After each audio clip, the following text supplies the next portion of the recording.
Hello everyone, this is Burger Boy. Welcome back to another video, and today we are taking a look at my Orcust Phantom Knights deck profile. I'm really excited to show it to you, so let's waste no time and get straight on into it. Starting us off, we're going to be playing 3 copies of Girsu, the Orcust Mech Knight, your main combo starter normal summon for the deck. Very good and very important that you see this in your opening hand. Second best starter option, normal summon we have is Orcust Harpor. I love that we have this back at 3 after it being banned only about 2.5 years ago, I would say. It came back to 1 and it got bumped up to 2 and then 3, and it's just so much better for the consistency of Orcust, and I'm really glad that they decided to bring it back. And we're playing 2 copies of Orcust Symbol Skeleton, 1 copy of Nightmare, and even 1 copy of Bombard, because this normal summoned into the Link 1 Galatea can still create some variation of a full combo. So it's still important that you're maybe going to want to play Bombard, even though we're playing no synchros in the extra. And of course, we're still playing the 1 copy of World Wand, just like Orcust always has.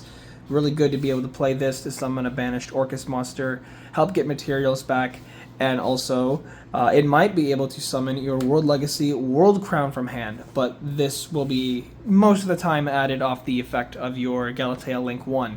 The Galatea Link 1 being able to add this to extend is very, very good, and as well, this is a negate.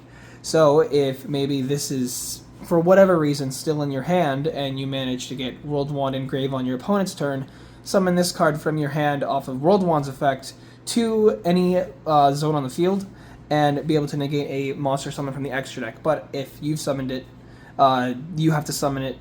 If you summon it from your hand off its own effect, you have to summon it to its own link monster points too. And of course, for the Phantom Knights package, we're playing 1 copy of Boots and 1 copy of Ancient Cloak. And for our final toolbox monster, we are playing NT 8000 Sirius. This is very good interruption on your opponent's turn, being able to destroy a card that you control as well as your opponent. So this destroy itself plus a card your opponent controls, maybe like a Yummy field spell or the Vanquish Soul field spell, anything that spell or trap that you might not want around on the field, or a nasty monster that you might want to out with a pop. Sirius is able to do that. Very good. Going into the non-engine now, we are playing 3 copies of Droll Lockbird, 3 copies of Ash Blossom. Really good, always just great to be able to play in any deck. Definitely want to have these in any deck you play. So, of course, we're playing those. And starting with the spells, we're playing 1 copy of Orchestrated Babel to turn all of our monsters into quick effects on our opponent's turn, so we can just interrupt them whenever or wherever we need to. 1 copy of Orchestrated Return to be able to get a little bit of draw power. Say maybe if we draw just Bombard or just Nightmare and we have no way of going into combo, we can send a World Legacy or Orcust from our hand or field to grave and draw 2 cards. So that might be able to draw into combo, and if not, like if you're me, then just, surrender and go home crying.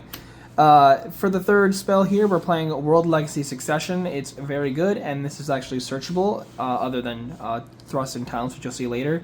We're playing a monster in the extra deck that searches this, so you guys might already know what it is if you're familiar with the World Legacy archetype, but if not, we'll get to it in one moment. Of course, we're playing 1 Foolish Burial. This is in case we don't draw any of our starter monsters, and we can use this to send Orcust Harpor from deck to grave. And Foolish Burial Goods, this is going to be used to send your Orcust Crescendo to deck, from deck to grave, to be able to banish it and add 1 of your Orcust monsters from deck to your hand. And of course, we're playing Thrust and Talents. And for some quick play nonsense, we are also playing 2 copies of Forbidden Droplet, 1 copy of Crossout Designator, and 1 Call by the Grave. I think when it comes to the droplets, they're really useful in some scenarios, but I always find myself siding them out. So if you want to play this deck, main deck Nibiru for these, because these are the ones I end up siding out the most for whatever I end up playing in the side, which we'll take a look at really quickly shortly after this. But Or you could use it for maybe more draw power. You could play Allure of Darkness. If you feel like that's good, I think I might end up dropping one for an Allure or two. I think that's also very viable. You could play that. And for our traps, we're playing pretty trap-heavy deck. We're playing 3 Impulse, 2 Imperm. I'm playing 40. I could play 41, but I don't want to. So we're only playing 2 Imperm and 3 Impulse, but I feel like Impulse is better than Imperm at the moment, especially for certain decks that want to special summon a lot. So Impulse is, I think, better than Imperm at the moment. But Imperm also is very good. We're, of course, playing 2 copies of the Phantom Knights Fogblade, just like extra layered negation, and to keep our opponent from attacking us. It's very, very good. Just remember that you can't attack the monster that this is equipped to. So just remember, I don't forget. I promise I read my cards properly. And, of course, 1 copy of Orcust Crescendo as an Omni Negate that is searchable during our main combo. Sometimes you can end on this plus Babel plus being able to add the World Crown as long as you open one of those 3. 2 of them are searchable through the main combo, so if you want to have all 3, you better draw one of those 3 in your opener. And now moving on to the extra deck, we of course are playing 2 copies of Dingirsu, the Orcust of the Evening Star.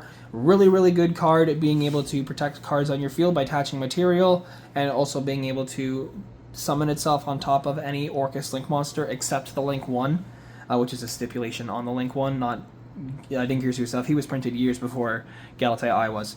But also being able to non-target send a card off the field to the grave that your opponent controls.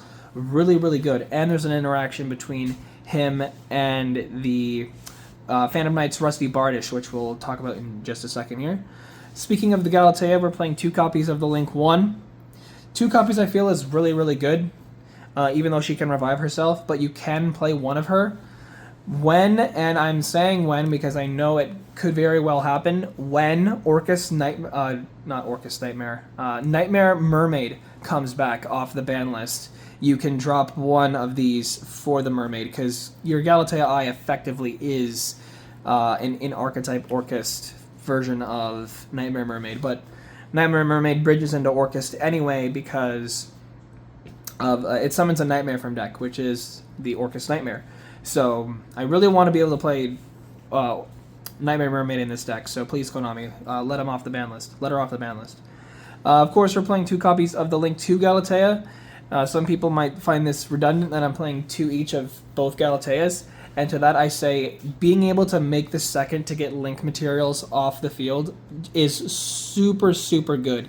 I've had it where I need to get 2 extra materials off the board in order to have a solid end board that I'm satisfied with, and to do that I need to remove extra materials with the second Galatea, so very important that you can play 2. And of course we're playing the final in the Ib lineup, like this is supposed to be the Chosen by the World Chalice Girl. The only one we're not playing is the World Legacy one and the Synchro, which isn't really that good. I don't know why it was banned. Lib, the World Keyblade Master. This is what adds World Legacy Succession, which is really good, and as well as it being able to... It has like a Nightmare Unicorn effect when it's used as Link material, which is really good. And I believe it's not targeting as well. Yeah, you can shuffle 1 card on the field into the deck. So, yeah. Non-targeting Orcust Nightmare Unicorn effect. Very, very good. Especially if you're going second. And we're also playing 1 Longirsu, the Orcust Orchestrator. I barely ever go into it.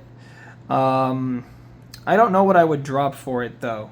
If I would, like, play another Nightmare. Oh, I know. This would have to be one of the Link 2 Nightmares to go into Mermaid if Mermaid were to come back. So, probably Cerberus or Phoenix. Whichever... Or I could play both, who knows. Well, I'll figure it out. There's another card in here I could easily drop. And of course, 1 copy of Enlil Girsu, the Orcust Mech Knight. Really, really good card.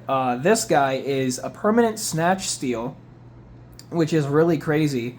Being able to recycle your banished Orcust monsters as well, add them to hand, and then optionally shuffle it back into the deck, and then take permanent control of a monster your opponent controls. That's really, really good to be able to snag some of their materials or a really troublesome monster that you might not want them to have.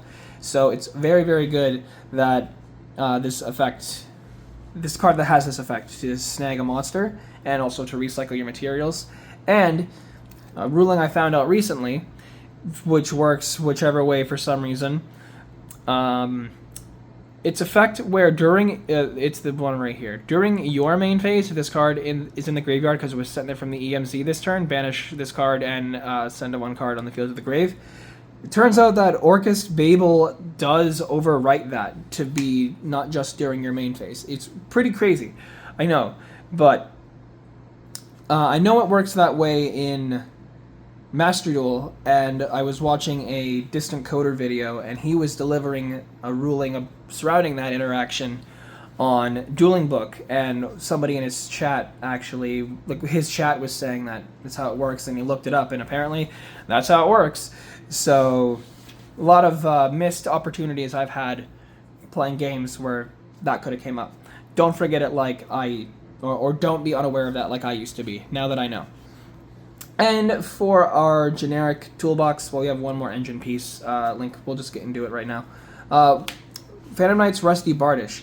Really good. Banish a Phantom Knight from deck and set a Fogblade, and then you can go into a second Fogblade with the other Phantom Knights monsters through that. The Ancient Cloak and Silent Boots. Playing Link Karibo, just in case our hand is exactly... again, we'll go back to the Brass Bombard and Orcust Nightmare play. And we go into this because if our opponent decides to play Black Goat Lass, call Galatea Eye, can't summon her, can't activate her effects, then that is really the only way to unbrick yourself, is normal summon Brass Bombard, link off for Link Karibo, Brass Bombard effect, engrave, banish itself, and then summon the Nightmare from hand. That's really the only option you have for unbricking against that hand and also Black Goat Laughs.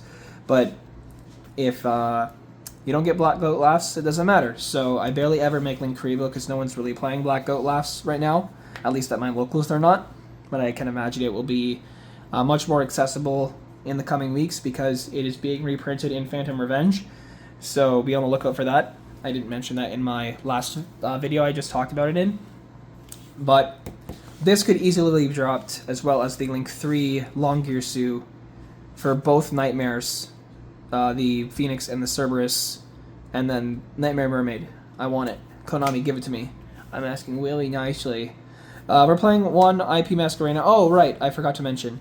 When a Dark Xyz monster is summoned to a zone that Bardish points to, destroy a card on the field. So if you summon Dingirsu on your opponent's turn to one of these zones, or this one if it's like down here, you get the non-target send off Dingirsu or attach a machine. But if you're going for like full board clearance on your opponent's field, use the effect to non-target send, and then this effect will trigger to target pop a card on the field. So you get 2 points of removal just from summoning Dingirsu to one of the 3 zones that Bardish is pointing to.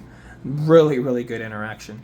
Of course, IP Masquerena, SP Little Knight, Nightmare Unicorn, and Access Code Talker for closing out games. I almost never use Access Code Talker either, although in Master Duel I usually do, but I never really find myself needing it in Access Code. I find that Mech Knight, Enlil Girsu, and Dingirsu, and Bardish are enough to just close out games on their own.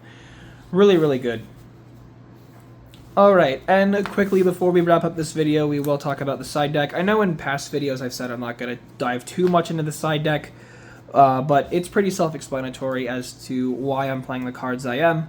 So in the side, we're playing all the Mulcharmies, 3 Fugalas, 2 Meowls, and 2 Perulia. I would be playing 3 of each, but I don't have matching rarities for those 2. So I'm completely fine with just the 2 of those for now, 2 each. And we're playing 2 copies of Nibiru and 2 Contact C. This is pretty half decent, I would say. think I might end up switching these two out for, now that I'm thinking about it, Ally of Justice Cycle Reader, because it banishes 2 lights from grave, so you just remove like yummy materials or yummy targets from grave. Contact C is only good in the event that your opponent is not playing SP, and that is like a not 0.00001% chance that they're not playing SP. So everyone's playing SP. They can immediately just unbrick their field with a normal summon, go into SP, and then do whatever combo they have to. But if they don't, for whatever reason, Contact C kills every relevant deck right now. They cannot play. It won't let them summon. I know I've expressed my hatred for Floodgates in the past, but I also hate Mitsu Yummy, so that's why I'm playing that. But I think that Cycle Reader is better in the current meta, especially with Yummy being a problem, and I think one of the Draco Tails are a light type as well. I just can't remember which one. I think it's... No, I can't remember. I'm stupid. And then for spells and traps, we're playing 2 copies of Lightning Storm, 1 Solemn Warning, 1 Solemn Judgment. These could also be different, maybe evenly matched or something, whatever you feel like. Yeah, anything could really go in this Solemn package, but I find that they actually might come up a few times, so I keep them. Lightning Storm as well is pretty good in case you have any Labyrinth running around, or you're playing against Draco Tail and you just want to destroy their back row, get rid of all the spell traps they've set. So that's also pretty good. And that'll be it for the video, guys. If you enjoyed, please like, comment, and subscribe. Let me know what you thought down in the comments. Any suggestions or things you like about the deck, be happy to hear them. And don't forget to join the Discord down in the description. It's totally free to join. You don't have to. I really appreciate it. I really want to be able to interact with my community as much as possible and get to know every one of you. You know, I don't want to be like a sap, but like you guys are awesome. Like my fans are awesome in the Discord. Like they're awesome. They're so friendly. They're so kind, and we get along so well. And there's like friendly banter, and we can like rip on each other and it not get too far, and we just have a great time. So I'm really grateful for my community, and as small as it is, you guys are awesome. You mean a lot to me. So thanks so much. And I will see you guys in the Discord maybe, and if not, be sure to like, comment, subscribe, and consider joining the Discord at some point if you can get around to that. And I will see you in the next video. Peace out.